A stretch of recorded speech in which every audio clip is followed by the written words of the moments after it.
സുഹൃത്തുക്കളെ നിങ്ങൾ കേൾക്കുക. തക്ബീറുമില്ല, സ്വലാത്തുമില്ല, പ്രാർത്ഥനയില്ല, ഒന്നുമില്ല എന്നാ.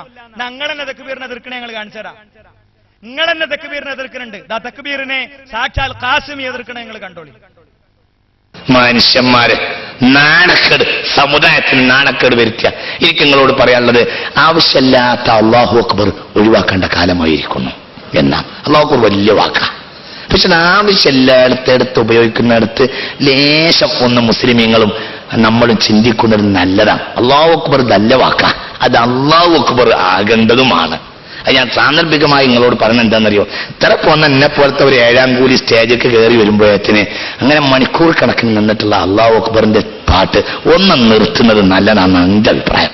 അല്ലാഹു അക്ബർ, അല്ലാഹു അക്ബർ, അല്ലാഹു അക്ബർ, ലാ ഇലാഹ ഇല്ലല്ലാഹു, അല്ലാഹു അക്ബർ, അല്ലാഹു അക്ബർ, വലില്ലാഹിൽ ഹംദ്.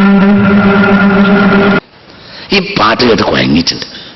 അതൊരു നല്ല പരിപാടിയല്ല. അല്ലാഹു അക്ബർ വളരെ നല്ല വാക്കാ, പക്ഷെ ആവശ്യമില്ല. അതൊക്കെ നമ്മൾ അവിടുന്ന് കടം കൊണ്ടുവന്നതാ. എന്നെ പോലത്തെ ഒരു 7ാം കൂലി സ്റ്റേജൊക്കെ കയറി വരുമ്പോഴത്തിന് ഒരു അരമണിക്കൂർ അല്ലാഹു അക്ബർ ചെല്ലേണ്ട ആവശ്യമില്ല. അതിനിവിടെ ആലിമ്യങ്ങളും സീതന്മാരൊക്കെ ഉണ്ട്. അവർക്ക് അവർ ശൈലി കൊണ്ടുവന്ന ആ ശൈലി നമ്മൾ കടമെടുക്കരുതെന്ന് സാന്ദർഭികമായി ഞങ്ങളോടൊന്ന് സൂചിപ്പിക്കാം. എന്തേ പ്രശ്നം? എന്തേ പറ്റിയേ? തക്ബീർ നിങ്ങൾ എതിർത്തോ?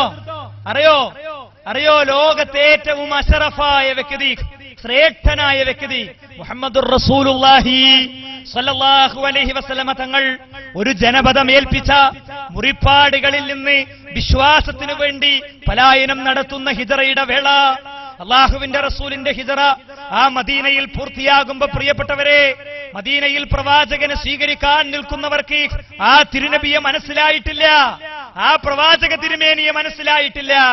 നിങ്ങൾക്കറിയോ, അവര് അബൂബക്കർ സിദ്ദീഖ് റളിയല്ലാഹു അൻഹുവിന്റെ കൈ പിടിച്ചിട്ട്, അബൂബക്കർ സിദ്ദീഖ് റളിയല്ലാഹു അൻഹു ആണ് നബി, ഒരിക്കലും നബിയെ കാണാത്ത ഖൗമ്, അവര് അബൂബക്കർ സിദ്ദീഖ് റളിയല്ലാഹു അൻഹു ആയിരിക്കും നബി എന്ന നിലയ്ക്ക് കൈ പിടിച്ചത് ചരിത്രത്തിൽ കാണാം. അതിന്റെ അർത്ഥം എന്താ?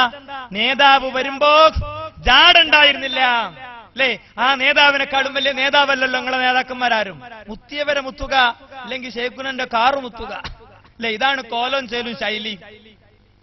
മൂപ്പര് ക്ഷീണിതനാണ്, അതുകൊണ്ട് മുത്തിയവരെ മുത്തുക എന്ന കോലത്തിലും ചേലിലുമാണ് കാര്യങ്ങളാക്കി തീർക്കാറുള്ളത്. പ്രവാചക തിരുമേനി വന്നപ്പോഴോ, പ്രവാചക തിരുമേനി ഹൃദയം മക്കൾക്ക് പറിച്ചു കൊടുത്തിട്ട്, മക്കേ പോവാണ്, എന്റെ നാട്ടുകാർ സമ്മതിക്കാത്തോണ്ടാ പോണത്, നിന്നെ എനിക്ക് കാണാൻ പറ്റുന്ന നാളിൽ ഞാൻ വരും എന്ന് പറഞ്ഞു പോയ പ്രവാചക